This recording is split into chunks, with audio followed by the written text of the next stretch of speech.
Fala galera, tudo bem?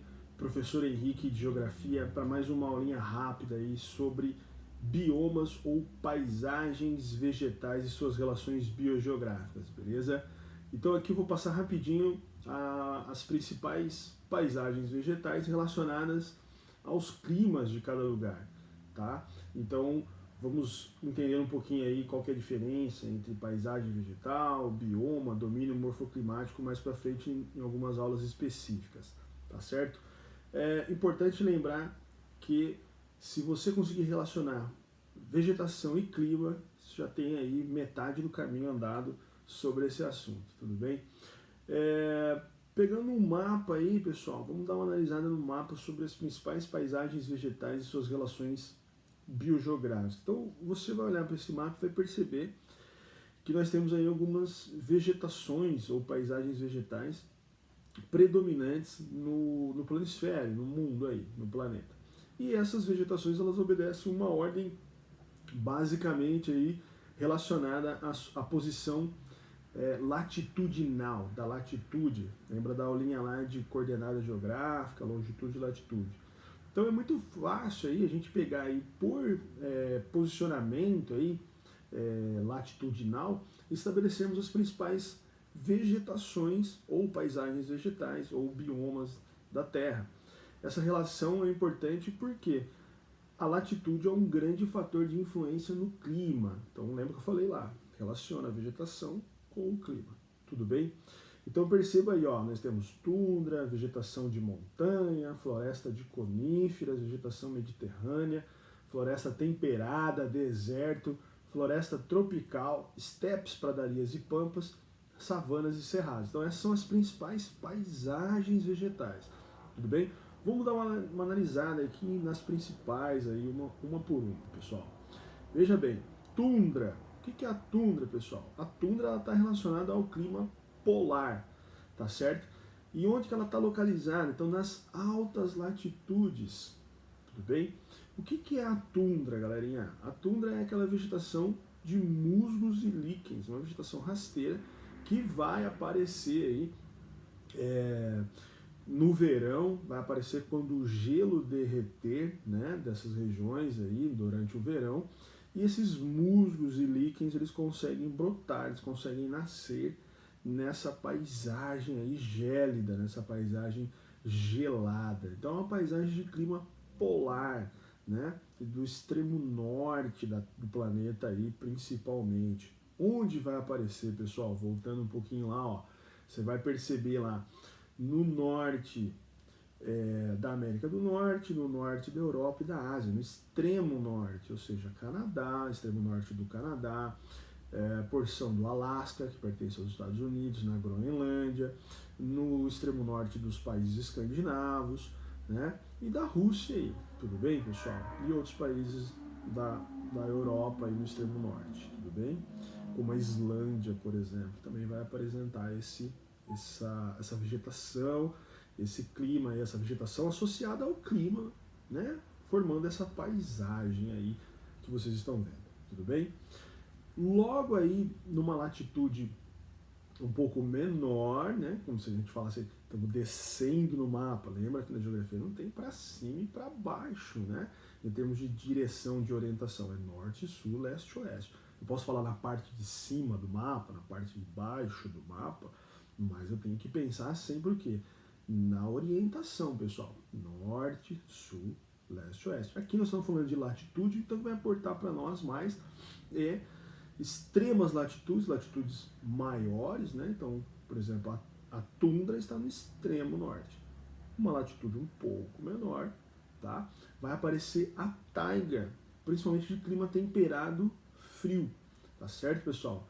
Dá uma olhadinha aí as regiões que aparecem a taiga, tudo bem? No norte aí da América do Norte, da Europa, né? Da Ásia aí, beleza? Relacionado ao clima temperado frio. A taiga é aquela floresta de coníferas, floresta boreal, tá certo? Aquela lá do Papai Noel, do Pinheiro de Natal, né? Uma floresta homogênea, acicofoliada, folha em formato de agulha, tranquilo?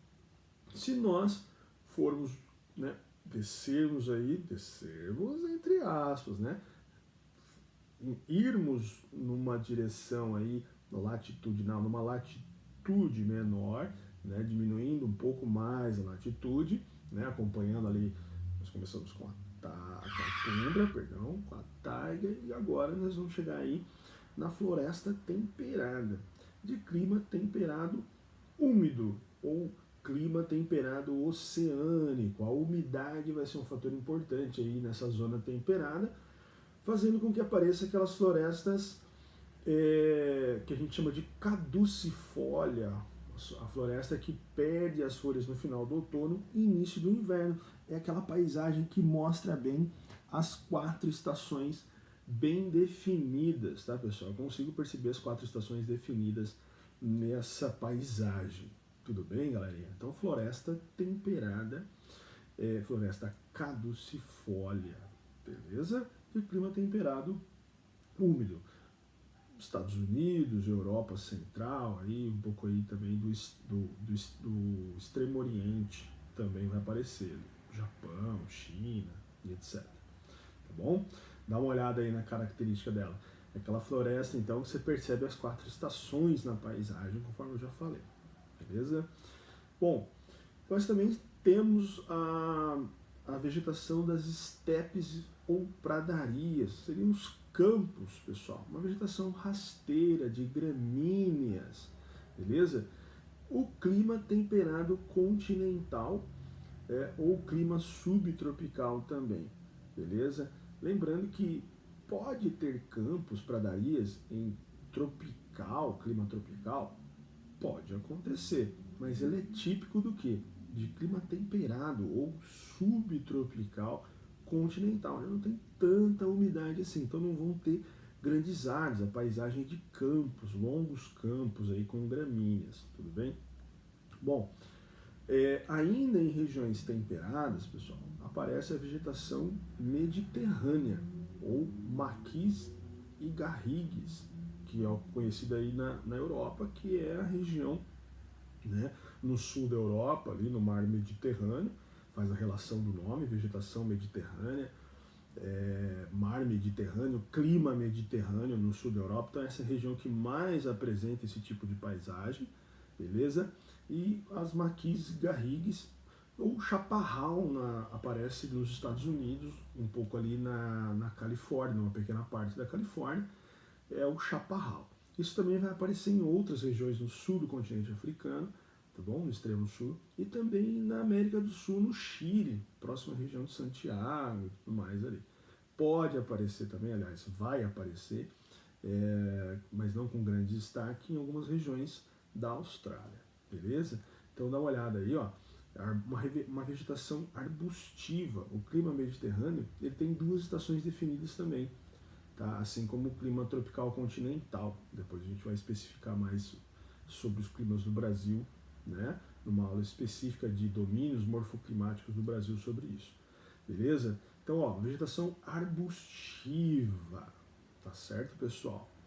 A diferença do Mediterrâneo com o tropical aqui, né, continental, obviamente, o Mediterrâneo é um clima temperado e a estação úmida, no caso, a estação úmida no Mediterrâneo é o inverno, beleza? E o verão é a estação seca, tá? Ao contrário do tropical continental nosso aqui, que o verão é úmido e o inverno é seco, tá bom? As florestas tropicais, galera, vai aparecer aí, ó, conforme você está vendo no mapa, a floresta amazônica, a floresta tropical úmida de encosta ali no nosso litoral, que a gente conhece como bioma da Mata Atlântica, vai aparecer no centro da África, a floresta do Congo, na Índia, nos Ghats ou Ghats ocidentais, vai aparecer no sudeste asiático, na Indonésia ali, nas Filipinas, tá certo? Na península da Indochina. Então, toda essa região aí próximo aos trópicos, entre os trópicos, na verdade, e próximo à linha do Equador, as florestas tropicais úmidas aí, né, de clima tropical úmido ou super úmido. Tudo bem, galera? Olha aí, tem um mapa mostrando a diferença aí entre região norte, Amazônia Brasileira Legal e Amazônia Internacional. Qual que é a diferença? Presta atenção aí, pessoal. Região norte do Brasil é a região do IBGE. Então está circulado com amarelo aí os estados que fazem parte da região norte do Brasil.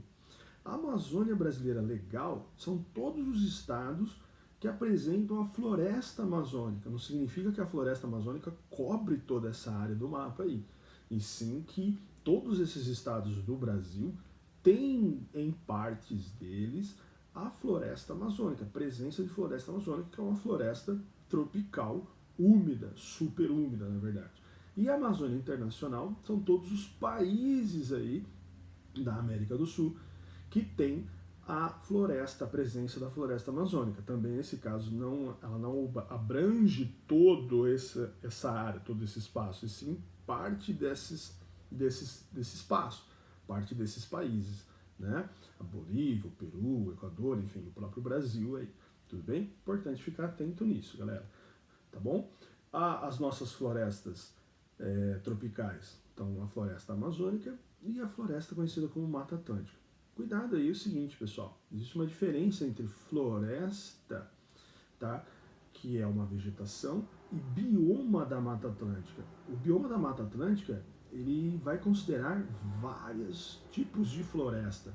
Floresta estacional, floresta ombrófila, semidecidual, floresta ombrófila mista, manguezal, tá? Então, o bioma, ele abrange várias vegetações. Tudo bem, galera? Beleza? Vários tipos de vegetação, na verdade. Tá certo? Então tá aí a característica, uma floresta densa, fechada, latifoliada, ou seja, com folhas largas aí.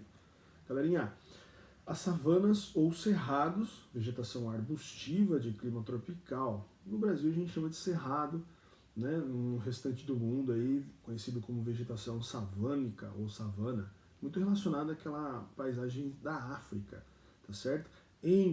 Na África ela fica entre a floresta úmida, né? A floresta equatorial do Congo, a floresta tropical, e o semiárido aí da África, aquela vegetação semiárida. Então, entre o semiárido e o úmido tem a savana. No Brasil, o cerrado. Tudo bem? Clima tropical semi-úmido ou clima tropical continental. No Brasil, a gente vai especificar mais sobre ele, todas as suas características. Vai dar uma olhada na paisagem, ó.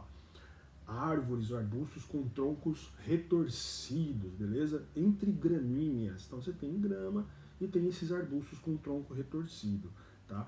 Isso é uma característica essencial. Tudo bem, galera? Bom, os desertos, pessoal, são paisagens aí desérticas ou vegetação de deserto, tá? Como você queira.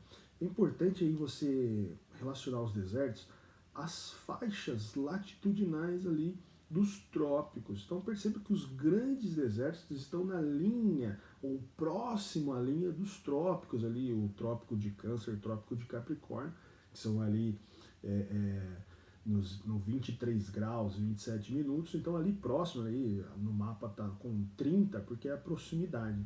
Então, os grandes desertos estão nessa latitude 30 norte e 30 sul, ou seja, próximo aos trópicos aí, tá? Porque são áreas de alta pressão atmosférica, de dispersão de vento, tudo bem? Como você pode ver no mapa aí, ó, perto do 30 graus você tem os ventos saindo dessa linha, dispersando o vento. Outro fator relacionado aos desertos são as correntes marítimas frias, tá? Aí nós vamos tentar entender numa aula específica de fatores climáticos, se você não teve ainda. Se você já teve, lembra lá, a corrente marítima fria está relacionada à formação de deserto. Por quê? Faz com que chova no oceano e o ar chegue seco no continente. Essa corrente marítima fria esfria o ar que está em cima dela, provocando aí precipitação. Tudo bem? Beleza, galera? Lembrando que a gente tem também a floresta subtropical aqui específica no Brasil, que vai entrar como domínio das araucárias, mas isso fica para a aula de Brasil. Tranquilo? Sempre bom lembrar, para finalizar, galera, a relação entre a altitude e a latitude. Eu sempre costumo dizer o seguinte, a altitude muitas vezes vai compensar a latitude. Por exemplo, na Europa Mediterrânea, você tem o quê? Predominantemente vegetação mediterrânea, maquis e garrigues, vegetação arbustiva. ou seja, no sul da Europa. O sul da Europa é a região mais quentinha da Europa, tá certo? Então aparece a vegetação arbustiva. Mas o sul da Europa também tem as montanhas, pessoal. E aí, todo lugar que tiver montanha, o que vai acontecer? Você tem vegetação específica dessas montanhas. Então, se lá no sul da Europa, nas partes baixas, você tem maquis e garrigues, né, ganhando altitude, essa vegetação vai se tornar menos densa e ela vai mudar. Tá? Essa vegetação ela praticamente vai desaparecendo até virar um campo, grama, e chegar um momento que só vai ter gelo e neve. Então a altitude compensando a latitude. Isso vai acontecer também em áreas tropicais, pessoal. Então você pega lá, próximo à linha do Equador, né, uma região quente, úmida, você tem floresta tropical, floresta equatorial, por exemplo, a floresta amazônica. Conforme você vai ganhando altitude, essa vegetação ela vai diminuindo, ela vai se tornando menos densa, ela vai mudando, se tornando uma vegetação de montanha ou de altitude. Então, nas grandes cordilheiras, nas regiões das grandes cordilheiras, isso vai acontecer. Galera, uma aula rápida aí, os detalhes maiores, perdão, nós vamos aprender especificamente nos biomas brasileiros ou nos domínios morfoclimáticos do Brasil. Beleza, galera? Um abraço, tchau, tchau.